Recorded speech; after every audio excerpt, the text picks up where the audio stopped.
What's going on, my man? Victory What's up, brother? Monday. Yes, sir. Another one in the us. books. Another one in the Us books. recording.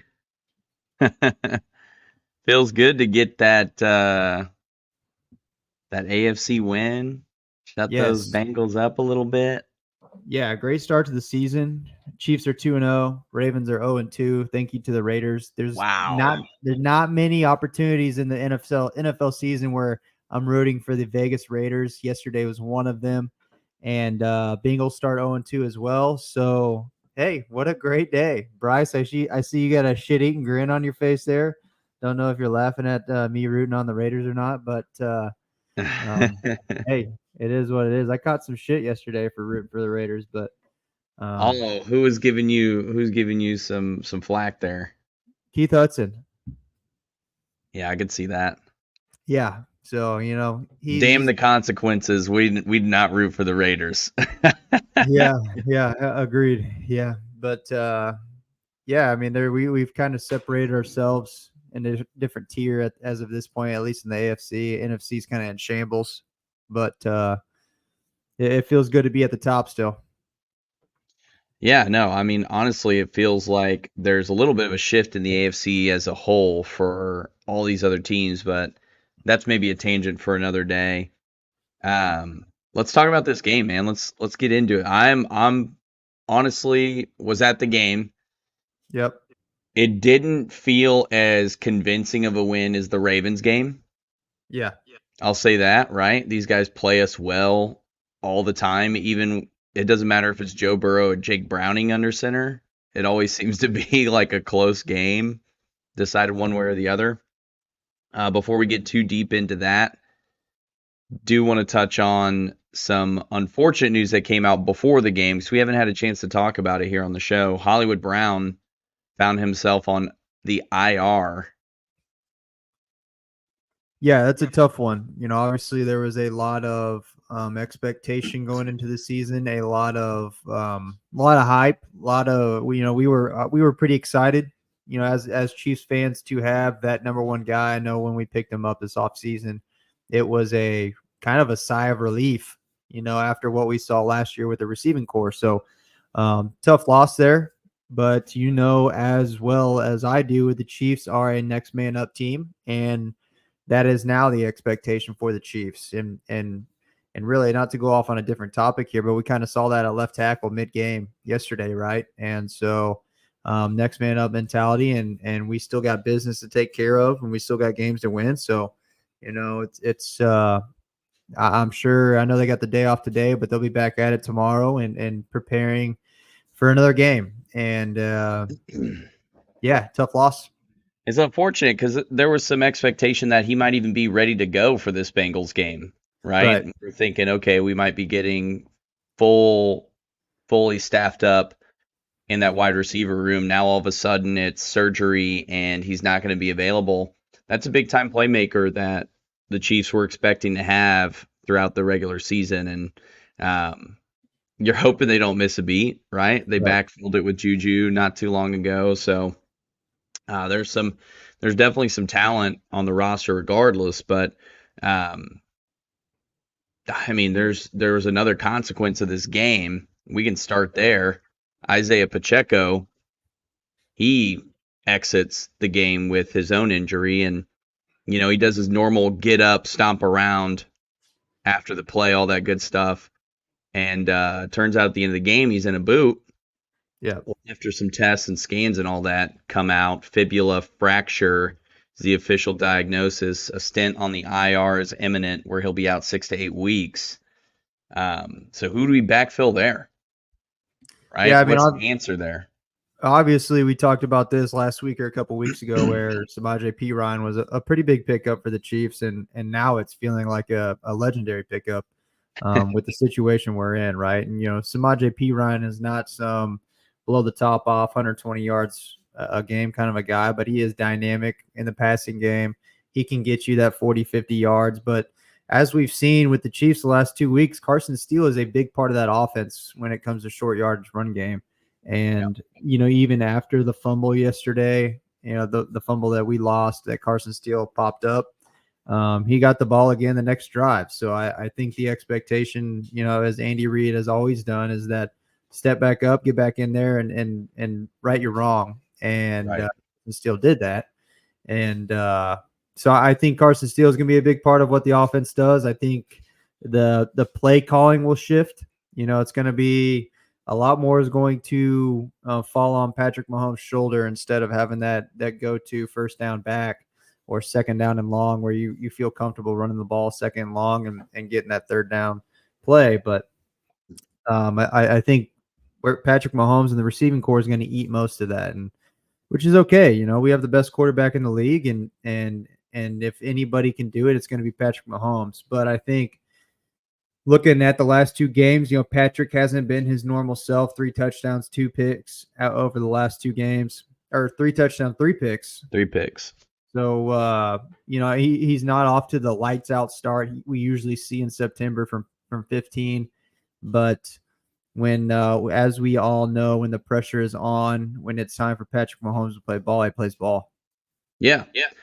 No, absolutely. Any opportunity to gas up 15, I'm all for it. The cards that were dealt to the team last year, right? We saw the offense very much shorthanded at that point.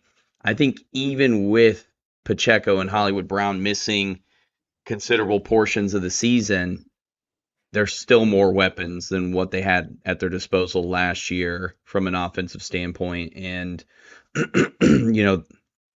the emergence of Xavier Worthy, Rashee Rice taking another step forward, not a step back. Obviously, you want to see Kelsey maybe get a little bit more involved in the game. He had a big catch pulled back in the game yesterday.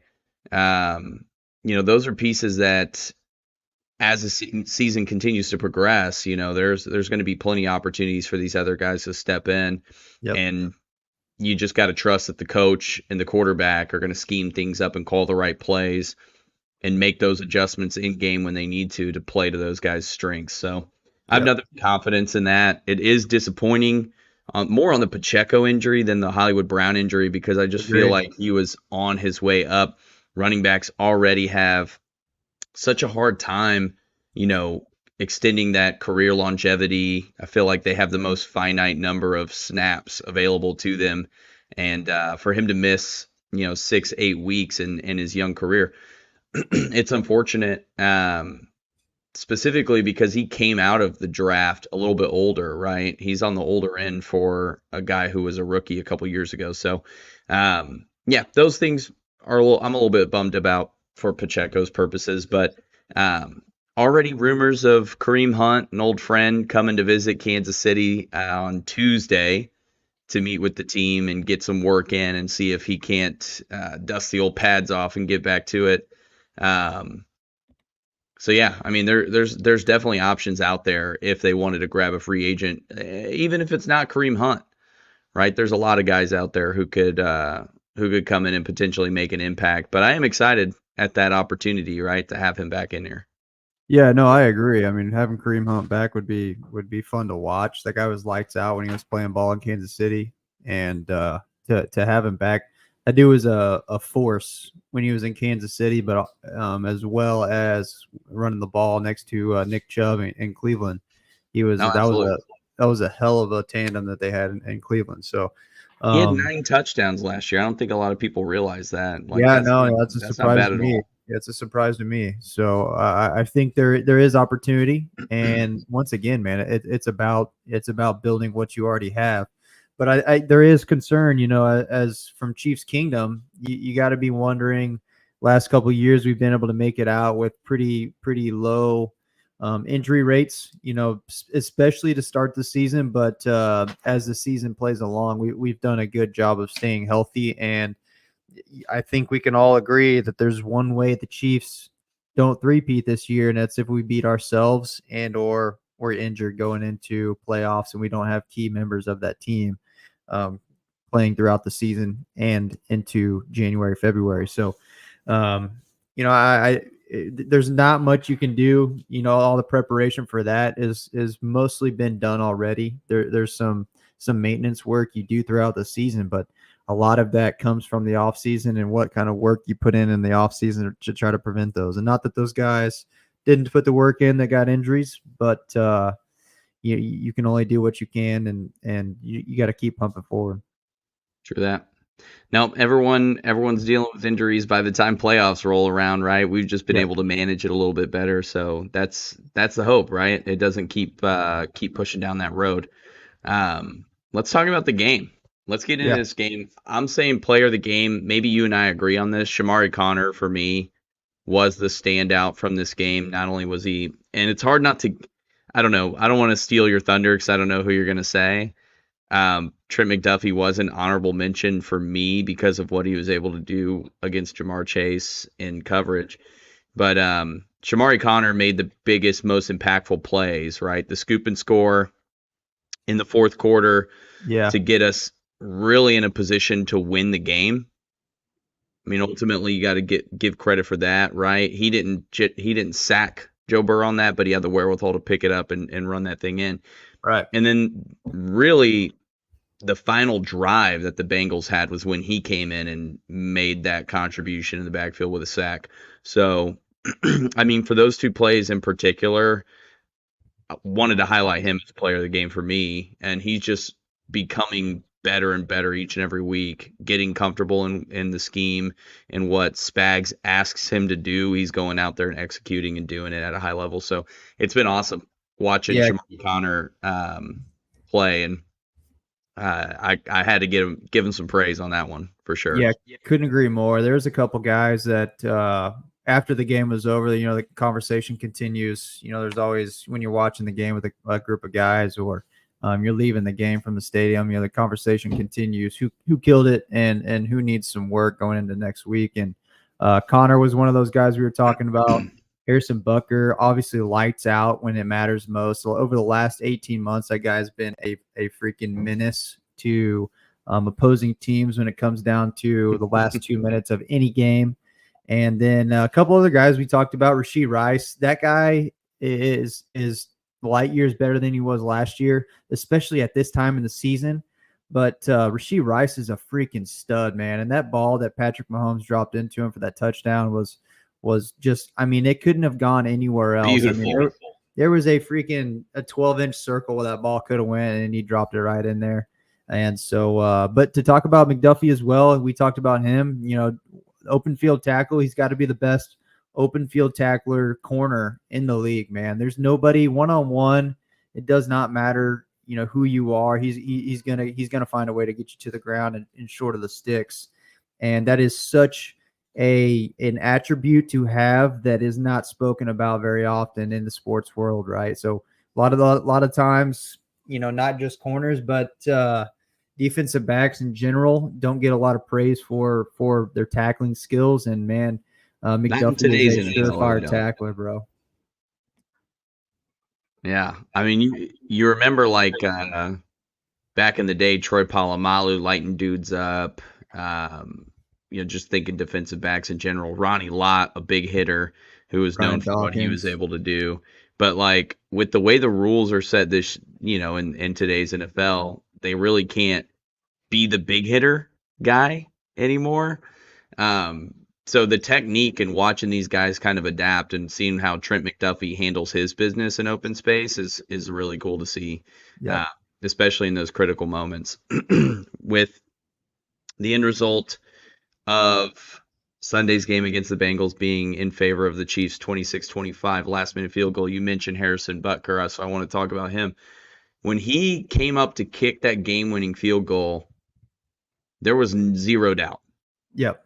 There was zero doubt about it, and, it's just funny that he has kind of become the most clutch kicker in the league. I think he is safely taken that title from Justin Tucker. Because Justin Tucker had an opportunity to do something similar and could not get it done for the Baltimore Ravens. So, missed a field goal yesterday too. Yep. So all of the things there with Butker just coming in, handling his business, and getting praise from the team, I think was pretty awesome. Yeah. Awesome to know that and to feel that that confidence when he steps up. Kicking is one of those things where it's like, it's such a small part of the game in terms of the amount of time they're on the field, but they have the biggest impact in a lot of ways. As Agreed. kickers Yeah. do. Yeah, agreed. And it's so nice to have a guy that you can rely on where it's not a question mark. Oh, we're 50 plus. Maybe we should think about getting within 4th and 1 so that we can go for this on 4th and 1. It's a let's get this guy in the best position. What hash do you want it on, buddy? And we'll go ahead and put it on that hash for you, and you can just dink it in from wherever you want. Right. That is a value that is not spoken about enough in a guy like Harrison Butker. But to dive into the game a little bit, Dan, I just want to talk about a couple team stats. Total yards, 286 for the Chiefs, 320 for the Bengals. As again, I just said it, but the offense really isn't hitting on full cylinders yet. It's not a light you up offense. That was the anticipation going into this season, Yeah. right? It was like, hey, this receiving core is back. Travis Kelce's still playing ball. We're the deepest at tight end. Pacheco's going to be coming back. Like all these things are going to come together, and this team's just going to light everybody up. Not the case, and I think there's a lot of expectations for the defense to fall off after L'Jarius Sneed leaving last year as well, where that defense has come right back and still playing continuous. The kind of ball, the bend don't break defense that we love to see. Personally, I don't need a lights out defense that's going to 5 turnovers a game, although that would be really nice. But this defense, We do not need it. yeah, yeah, yeah.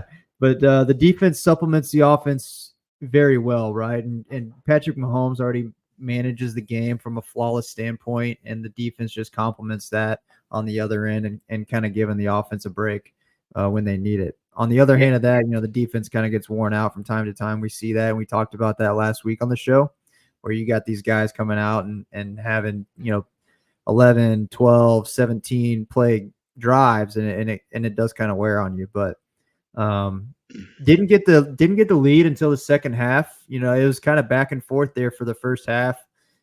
Field goal, touchdown Cincinnati, and the Chiefs matched it, and then field goal Cincinnati going to the half at 16-10, and then come out and Wanya Morris gets a touchdown.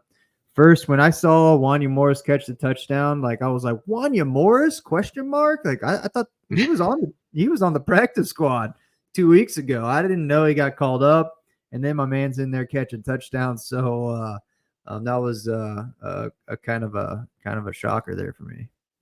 No, I loved getting the big man touchdown in there. The defense, Trent McDuffie was actually asked about that quite a bit, and these guys know their role, man. They know that the offense put them in some tough spots too, right? Like Mahomes threw 2 picks. We got fumble from Carson Steele. So the defense had their backs against the wall quite a bit, and just seeing them just stick to the game plan, man, bend don't break, was pretty awesome. Wanya Morris, obviously, as someone who rosters Travis Kelce on a couple of fantasy teams, I was a little miffed that he didn't get that touchdown before that Wanya Morris touchdown catch. But hey, man, his first touchdown since his senior year in high school. You gotta be pumped for the big man. You gotta be excited for that. Rashee Rice, you talked about that one earlier. That touchdown was awesome, especially since Cam Taylor-Britt was just yapping all week long. Yep. And then gets burnt by a guy running vertical on his ass. So Yep. you gotta love to see that whenever they come out. And of course, just a beautifully placed ball. There's one video I watched of the touchdown, and I don't know where this freaking cameraman was, like laying down, looking up from the sideline or whatever. But it's the perfect angle of just Rashee Rice, ball falls right here, and you see how close Taylor-Britt gets to batting that thing away. And it was just pure poetry in motion watching that video and just seeing what Mahomes can do, throwing it deep. And it doesn't have to be Xavier Worthy. It can be Rashee Rice. These guys, they can get open and do whatever it takes. So pretty awesome watching the offense work and get going. Pacheco I feel like, was just building up so much. He had 90 yards on just about 20 carries. That's right around where you want the Yep. running back to sustain the offense. It was just the turnovers, man. The turnovers were bad. Yeah. Agreed. It's just something that needs to get cleaned up. That is what plagued the team last year. Turnovers, undisciplined football, flags. That needs to be fixed immediately. Now, we can talk a little bit more about that in just a second, but I do want to give one more bouquet to Nick Bolton because I think we gave him a little bit of a hard time on last week's show, kind of talking, which it's not to say he didn't, if he performed, we wouldn't be talking about him like that. So, Yep. Yep. but he came out and he balled. I thought he played really, really well. Big time step up from Baltimore. And it may have just been, get back into it from that wrist aggravation that he had, getting back up to speed. But I thought he had a fantastic game. Even though the tight ends kind of torched the offense a little bit, Yep. I thought he had a great game. Yeah, that was a continuous conversation during the game. Is that the interior of the defense was just getting lit up by the slot and from the tight end position, which, looking at the grand scheme of things, we only had four penalties for I think 44 yards, and then we had the 3 turnovers. That's fixable. That's either something that plagues you all season and you go home early because of it, or you figure it out early and you continue your success. I will say, if we cannot figure it out, that will catch up to the Kansas City Chiefs at some point. Yeah. But on the other side, we play football with such technique. For instance, the Trent McDuffie open field tackling. Plays like that can make up for mistakes like that, right? But again, you got to take care of the ball and make sure that those other fundamentals are taken care of during the game, so that you can ensure success. So, going into that a little bit, 2 of the first 3 drives from Cincinnati started in Chiefs territory, right? So you get a guy like Joe Burrow with a high-powered offense like they have, they are highly likely to score when you start the ball. And just looking at this here, the second drive, the second quarter, when they had the touchdown, they started on hour 31, right? That's tough to defend as a defense. The next drive was a field goal, and they started on their own 30. So 2 of the first 4 here, my mistake. But the next one, the field goal right before the half, they started on R46. Again, that's tough to defend as a defense, but those are created from those turnovers. And if you can correct those, then this is potentially a much different game than what we saw. It might be closer to a 26-17 or a 26-20 or something along those lines, where it's not a sweater right at the end, and we can kind of control the game a little bit better in the last 10 minutes of that game, and it's not a lights out have to score here where the game's over situation. Absolutely. And speaking of ifs, right? If the ref doesn't throw that flag, if this or if that, right? That has been the conversation since the game kind of wrapped up, just to talk about that point too, right? The official on that last play calling the pass interference on the 4th and 16. Listen, I get it. Like, when calls are made in those moments of the game, it's easy to be frustrated at the referees. And I've always talked about refs in this instant, right? Do not put yourself in a position for the refs to impact the game. And I think the Bengals, speaking of ifs, had plenty of opportunities to perform better and win, right? If Joe Burrow doesn't fumble that ball and we score on that recovery, then we're not even talking about this DPI. Right. At the end of the game, it would have been over. It would have been a 2-possession thing.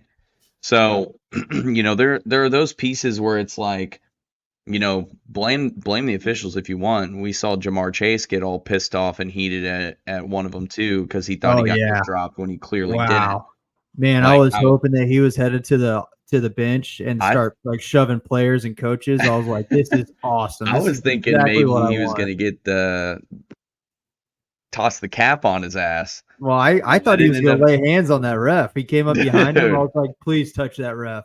Please. Did not end up happening, but all those ifs that come out, like, Bengals community can be mad if they want, but ultimately they lost. L's and L. Chiefs got the dub. 2-0, baby. 0-2 for the Bengals. Tough titty. Let's get it. It's a good start. It's a good start. But hey, looking forward, there's a couple games on the schedule that I won't say I had them chalked up, but looking at them now, it's a little bit different after 2 weeks. New Orleans Saints, going to be a great game. It's going to be so good. It's going to be awesome. Tampa Bay Buccaneers. It's going to be a good game. The Falcons will be a good game. Like we got a pretty heavy schedule coming up here, and then we start getting into some divisional games, and so it's going to be a lot of fun. But man, I'm excited. What a start to the season. There's a lot of question marks if we were going to start 2-0, if we were going to start 1-1 or 0-2, right? But we're on the right side of where we wanted to be, and we're headed to the promised land, baby. I feel like fans would have been happy at 1-1. I agree. Coming out of this 2-game stretch, I agree. Now we're 2-0, and it's got to feel like a huge weight because the rest of the AFC, they're having problems, right? Our division obviously is, in shambles. The Chargers, maybe they're figuring some things out, but the Ravens are 2-0. The Bengals are 0-2. The Bills are 2-0. They barely got by on the Cardinals. Dolphins, we were expecting to maybe take a leap forward. That's likely not going to happen now. Jaguars look terrible. Texans are doing okay. Won a field goal fest against the Bears. So, I mean, in terms of the AFC, it's the Chiefs and everyone else. Yeah, agreed. That's the way it is. Yeah, that's the way it's going to roll. Write it down, baby. Hell yeah, dude. Well, missed you at the game. I think the next time you and I are going to be at a game together, it might be in November when we go out to Buffalo. Yeah, I got a long stretch here of games I won't be able to make, so that's all right. And to jump back on my comment, the Raiders lost week 1, so they are 1-1. I said 2-0. They are not. Oh, but yeah, let's get it, man. I'm fired up. Great start to the season, and we're going to continue on against the Falcons this weekend. Damn right. Make sure you follow the show at @thefastest_40 on IG and X. Give us a follow on the socials as well. We'll be tweeting out all kinds of opinions because that's what y'all listen for, right? The opinions of two random Chiefs guys. Appreciate you all listening. Let's keep rolling through the season, baby. Got anything for the Chiefs? Let's go, Chiefs!